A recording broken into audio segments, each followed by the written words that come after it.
Ah, voilà. On est en direct. Bonjour, j'espère que tout le monde, vous allez super bien aujourd'hui. Aujourd'hui, on va parler avec Sarah Ottoboni qui a écrit l'article Comment surmonter le cercle vicieux de la spiritualité dans le magazine numéro 14 qui est présentement dans la boutique sur lafeuilleviolette.com. De toute façon, tout ce dont je vais vous parler, tous les liens sont dans la description. Alors, je suis Isabelle, la Fée Violette, et je suis à la barre du magazine depuis maintenant 15 mois.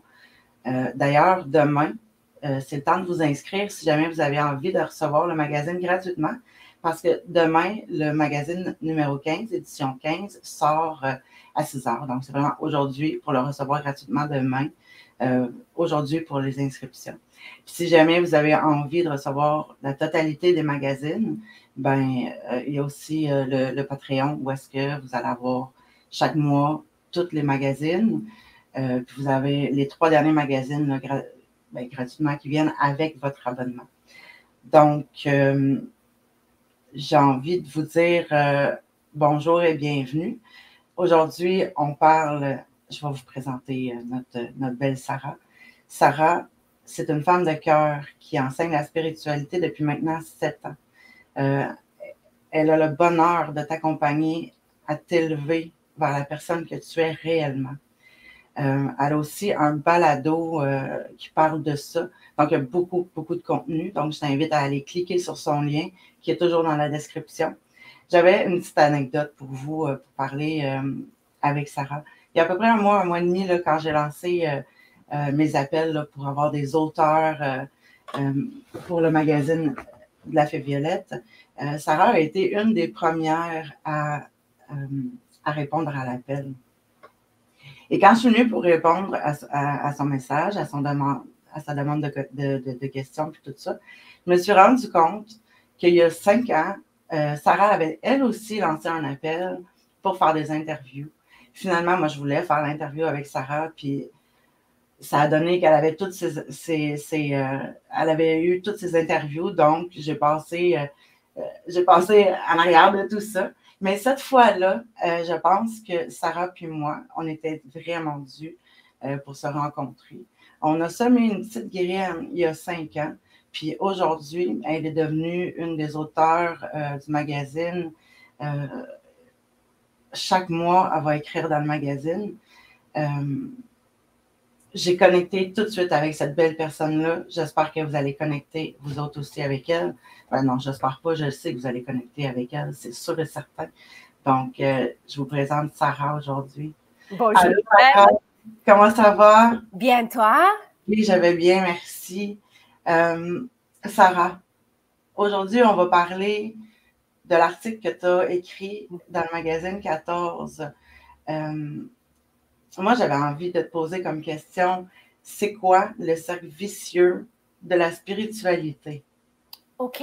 Alors, pendant mes cours et pendant les relations avec mes clientes, j'ai vu qu'il y a un certain comportement qui se répète souvent. À peu près le 80% des personnes qui s'intéressent à la spiritualité tombent sous cet défi spirituel. Et c'est un comportement. Et maintenant, je te l'explique.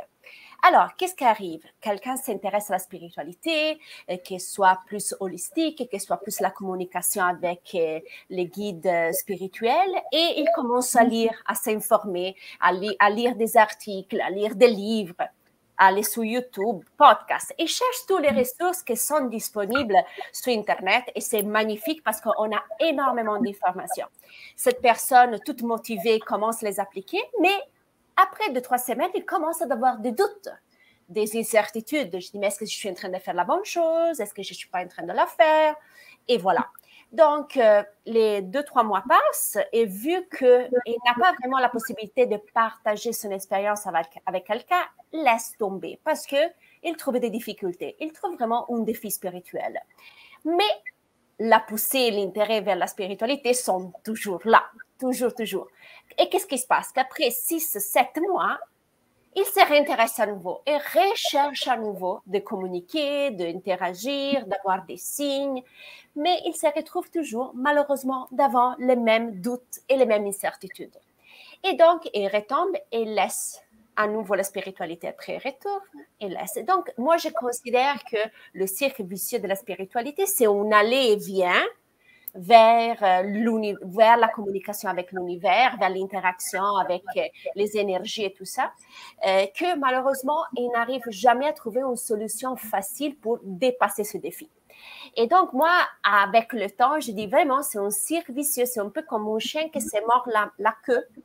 Et c'est dommage, parce que c'est vraiment dommage, parce que si la personne est vraiment intéressée, mais a des doutes, c'est dommage que ça reste toujours dans essayer à nouveau, de laisser la spiritualité. Et voilà, donc c'est ça, c'est un comportement que moi j'ai remarqué des personnes qui parfois se trouvent devant ce type de défi. Moi, j'aimerais poser une question à celles qui sont là pour savoir si jamais vous avez déjà comme pensé à abandonner cette spiritualité-là, cette recherche d'aller vers qui vous êtes, si c'était trop compliqué. Donc, répondez-nous en commentaire, ça va nous faire plaisir de vous lire. Maintenant, je pense pas, je veux savoir si toi, tu as déjà voulu abandonner. Oui, moi, j'ai pu personnellement faire ce cercle vicieux 5 fois. Pour 5 fois, je me suis approchée à la spiritualité et 5 fois, j'ai abandonné. Parce que j'avais des doutes, parce que je n'étais pas sûre de communiquer avec mes guides, avec mes anges, donc avec les archanges. Chacun, il l'appelle comme veut. Pour moi, c'est mes guides spirituels. Donc, j'avais toujours ces doutes d'interaction. Est-ce que j'ai fait la bonne chose et tout ça? Donc, pour 5 fois, je me suis approchée de la spiritualité et je me suis éloignée. Mais après, j'ai dépassé le défi. Hein, donc, c'est pour ça que je suis ici à parler avec de spiritualité. Mais ce n'était pas comme ça il y a 7 ans. Mais là, tu as parlé des guides, des anges, des guides, puis tout ça. Donc, toi, tu intègres ça dans ta spiritualité? Oui, moi, je ne suis pas affiliée à aucune religion. Moi, quand je parle avec grand univers, avec des énergies. Et moi, j'ai mon team. Donc, c'est comme une petite équipe spirituelle avec qui j'interagis pour m'aider dans ma vie quotidienne. Par exemple, j'ai demandé de l'aide pour manifester le condo qu'on vient d'acheter. Je l'utilise beaucoup, je l'utilisais pour rencontrer mon mari. Donc, voilà, c'est vraiment une équipe. C'est comme vraiment un team, une équipe arrière moi que je parle avec et j'interagis. Donc, il y a des personnes plus catholiques qui parlent des anges ou des archanges, ou il y a des autres qui parlent d'êtres de lumière, énergie. Pour moi, c'est toute la même chose. C'est juste que moi, je la nomme plus à niveau neutre. Donc, pour moi, c'est des guides spirituels. Excellent. Je sais que tu nous as titillé un petit peu là, dans l'article. Tu nous as parlé du livre des preuves. Ouais. Et tu le mentionnes comme à deux reprises dans ton article. Puis, tu nous laisses comme en haleine. Où est-ce qu'on s'en va avec ça, ma belle Sarah? Mais écoute, ça sera dans mon prochain article, donc où je vais vraiment en détail. Mais c'est vraiment l'instrument qui m'a permis, au début, de casser ces cercles vicieux. Comme je disais, je m'approchais, j'abandonnais, je m'approchais à la spiritualité, j'abandonnais. Et j'ai dit, quel outil je peux vraiment utiliser en façon vraiment pratique, parce que je suis très rationnelle et très pratique, pour dépasser ces défis. Et c'était le livre d'épreuves. Considère vraiment une petite bloc-notes, tu sais, où tu prends tes notes et tout ça, où je peux juste t'annoncer où j'ai documenté ma vie spirituelle. Je m'arrête là, je ne vais pas aller en profondeur parce que dans les prochains articles, je vais vraiment vous dire quoi faire pour construire cet livre de preuves et dépasser ce défi, donc de s'approcher de la spiritualité et de t'éloigner.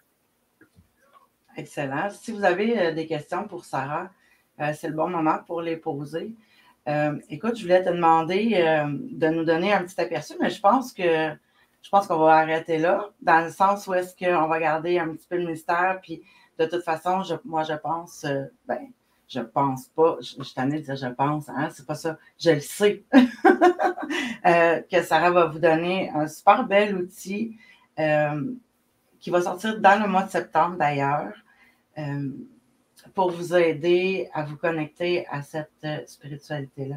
Est-ce que, à part le balado, tu avais d'autres endroits où est-ce qu'on pouvait aller te suivre sur les réseaux sociaux ou un site Internet? Il y a mon Instagram, le profil d'Instagram où c'est en 3 langues. Donc, j'ai le mardi que je parle en italien, le vendredi en français, sinon les autres jours c'est en anglais. Donc, c'est une autre source où les personnes peuvent me suivre parce que je donne quand même pas mal de conseils comment communiquer efficacement avec tes guides, les anges et tout ça, parce que c'est qu'est-ce que j'ai fait vraiment dans la spiritualité où je me concentre, c'est vraiment sur renforcer la communication avec ton team et ton équipe spirituelle.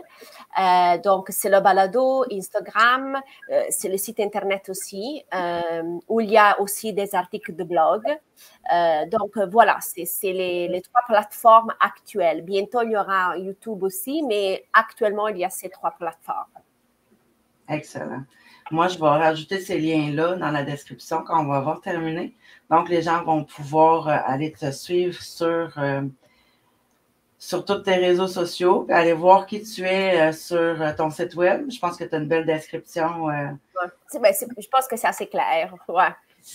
J'ai fait de mon mieux, voilà. Oui, tout à fait, ben oui. Puis tu es super belle, une super de belle personne, une grande ardente. Écoute, je voulais savoir, est-ce que tu as quelque chose que tu aimerais rajouter? C'est de se faire confiance dans ce monde-là, surtout quand on commence à s'approcher ou qu'on a déjà commencé notre voyage, non?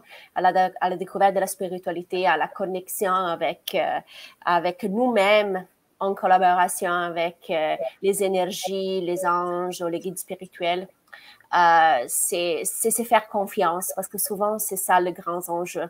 On doute toujours, on traite d'un argument que c'est très intangible, et donc on a tendance parfois la rationalité et le cerveau que se mêlent dedans. Mais on est plus fort que ça. On doit se faire confiance et tout va se mettre en place. Oui, puis se faire confiance, c'est de vouloir éliminer cette peur-là, ces craintes-là, puis un pas à la fois. Un pas à la fois. Ouais. Mais l'important est le faire.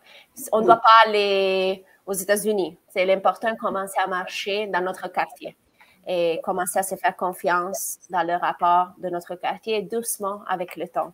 Ah, j'aime ça. Aller loin. J'aime ça.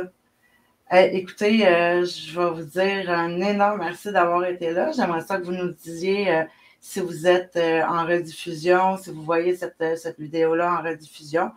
Puis je vais aller rajouter les liens de Sarah dans la description.